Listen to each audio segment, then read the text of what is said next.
What's up, Barefoot Nation? This week we are going to be unboxing and installing turns out to be just one, Birdie's raised bed garden from Epic Gardening. Let's go! Alright guys, so as you can see, I have a box here, and what we're going to do is unbox it. I actually already did the, whatever. Anyway, the Birdie's raised bed from Epic Gardening that I decided to go with was the Urban Tall. I also have an Urban Short coming as well. And so this is the round one. So basically, this just gets bolted together into a circle, which I kind of have a bit of a circle theme going in my garden in this kind of contemporary jungle type thing. But this is perfect timing to get a fall garden going. So basically, lettuce, broccoli, greens, brassicas, and all sorts of plants like that. Now, granted, this is gonna freeze more than your typical surrounding soil. So you're gonna want to, just take that into consideration. Is that frozen soil, generally speaking, will yield less food. Anyway, let's get these pieces assembled. Okay, so in my case, I'm going to lay out, because this is the circular one, the panels on the ground. My dance floor on the patio is a good space to do that. It's not really a dance floor, I just call it that. But, so the dance floor, nice open area, it's suggested to do it on a level surface. Then the next step is going to be to basically take the bolt and the washer, you can hear the echo, and screw them together. So they include these cheesy wrenches which will fit over the washer, but it also has a Phillips head. So what I'm going to do is, instead of getting a nut driver or socket set, I'm just going to use the Phillips to tighten and this to hold it down, which is perfect for these cheap wrenches. So still nice that they included them. Okay, so now that you can see that the bed is loosely assembled, none of the bolts have been tightened down fully. They say to wear sensible shoes in the instructions, but this is the Barefooted Gardener, so we ain't doing that. The next thing is they have this kind of little plastic thing that goes around the edge. It also gives it a nice clean look. So we'll get this plastic edge on next. Coffee break.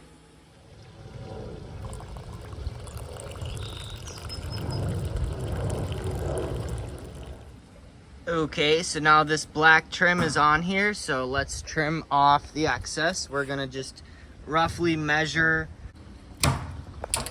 and I'm just using a set of pruners, bypass pruners, because they work for everything in the garden. Just kidding. And yeah, so that's pretty much a perfect seam, not lining up with a seam, so that's fine. So now I still need to tighten down the bolts fully. The other thing they suggest is to put like a base of stone on the ground so you protect the bottom.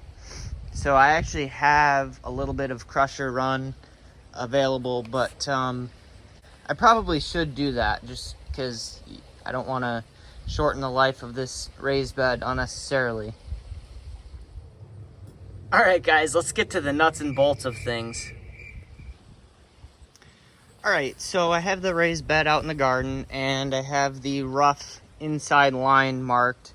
So the first one, I ultimately would like to have a couple, so like two of the smaller ones here, but it's gonna be kind of nestled in here. Now this viburnum, this south is this way, so this viburnum is gonna grow and ultimately kind of shade some of this, which isn't intentional. Could always prune, so after flowering. All these plants are very young, so they're gonna grow and kind of impinge upon upon this raised bed and even limit the sun somewhat, which can be dealt with. But the stone and fabric that I am gonna begrudgingly install is going to basically, I'm not gonna fabric the whole bottom because I want the roots to get down beneath the raised bed, because even though it might look like a giant container, it's not that much soil volume when you think of a couple tomato plants. So having that little fabric root barrier here is particularly is going to be helpful to keep all of these plants kind of minimally intruding. I would imagine they're still going to come up and, you know, be doing their thing because they're perennials. But the other thing I suppose you could do would be to kind of go through once a year on the outside of the raised bed on their side and just not rhizome, it's not bamboo, but just root prune, just make sure that none of these plants are going in to the bed. Okay, so you can see the rough excavation. I just have been kind of tamping with my feet and my heels where I want to kind of tamp it down more. It's not a hardscape. I'm not looking to, you know, create the perfect base for a patio or flagstone here. I just want to have kind of a more level base for the stone. So this is landscape fabric, not weed fabric. This does not prevent weeds.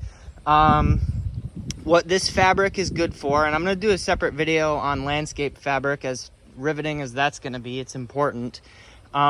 This fabric here is going to prevent the stone from infiltrating down into this soft soil. Which, you know, that's kind of the last thing you want, is to lose your stone and your base into your soil. So this fabric is going to do that. Does not prevent weeds. Just another quick lie dispelled about landscape fabric is you can see that I had this base material, this crusher, run in a 5-gallon bucket, and it rained full of water. This stuff does not percolate water through. It's not pond liner, but at the same time, it is not exactly water permeable. All right, the bricks are just overkill.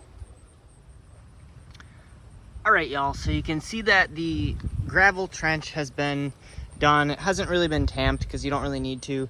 I did take out some of the bricks, and then of course I cut out the center of the raised bed. I do think that it could, you know, the circle is a little bit bowed in. It's a little bit more ovular, but it's reasonably level, which is good. The filling up process might also kind of make it more level. I just noticed now that the back end, after fussing with it, is no longer level. So I also narrowed the gravel trench a little bit to maximize the use of the stone, but also because I don't really need to have the gravel trench extending out more than a couple inches, just as far as a weight load is concerned. But the other thing that I might do, well, I'd like to take like a tamper or another brick and just kind of like hammer this into the ground a little bit more, just kind of hammer that into the ground a little bit more, just so that it's more level. So that's back to being acceptable. It's not perfect, but it's as good as it's gonna get. And so now for the fun part. I thought, because this is a relatively tall raised bed, I have this log, this rotting maple log that I did back from a storm cleanup in springtime, and it's just been sitting around the property as a kind of a rustic end table. Well, I was gonna burn it, but clearly it's got all sorts of fungi and stuff, so why don't I do a little bit of hugelkultur and put that in the center and say goodbye to that and feed the soil. So the other thing too with this raised bed that they suggest is that you fill the center first and then kind of let the outside go around, and that's just basically to prevent bowing. So yeah, let's get to the fun part. So this is the soil that I dug out from the trench, so it's about 15 gallons worth. I also have all sorts of, this isn't even half of it, just crap, pots that have the plant died and weeds in it, and well, the sago palm's growing now, so better late than never. And then I've also got some just good organic stuff to go down in the center. No plastic. I'm not doing any of that BS filling the bottom with plastic because I want the roots to go past the raised bed, which they absolutely will. I love how that looks. Once all the junk is cleaned up, which has all my filler stuff, I love how it's nestled in there. And then if you imagine the two small ones kind of flanking it. But yeah. Also at the bottom, I'm putting in the remains of some palms that I had a couple years ago. Rest in peace. And different remains of shrubs and stuff. Okay, so I have my stump, I have palm remains, I have weeds that I've pulled out, and just regular topsoil, uncompacted, filling maybe about a third to a half or so, depending on how you think about it, of this raised bed.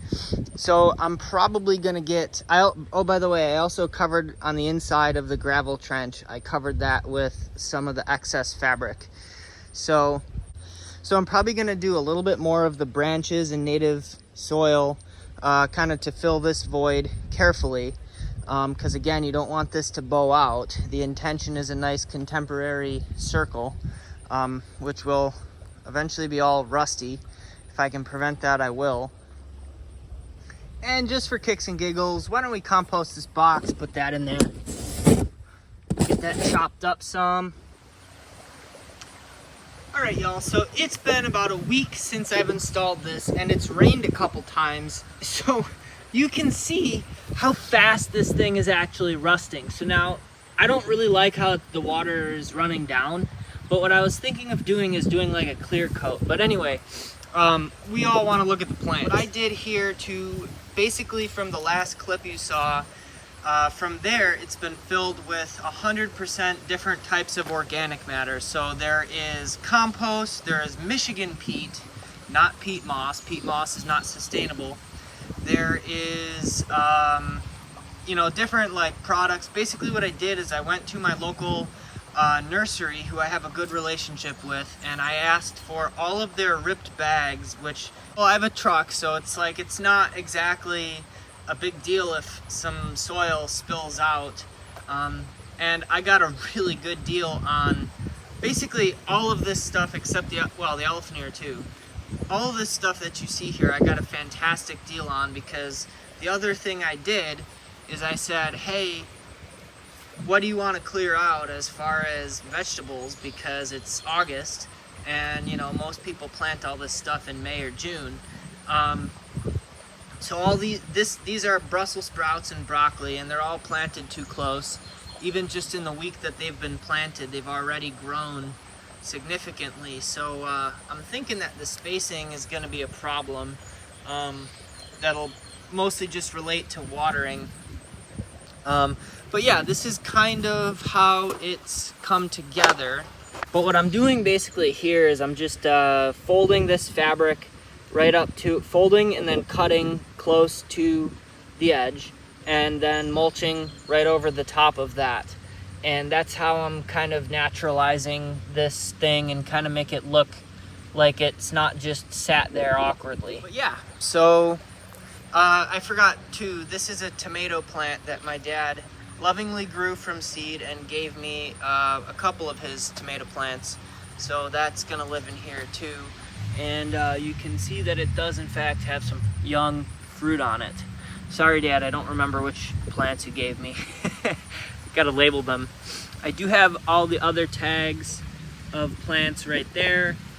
For some reason the broccoli tag didn't make it into the thing. Garlic chives, which if you guys don't know, plants in the allium genus tend to be decent repellents for pests.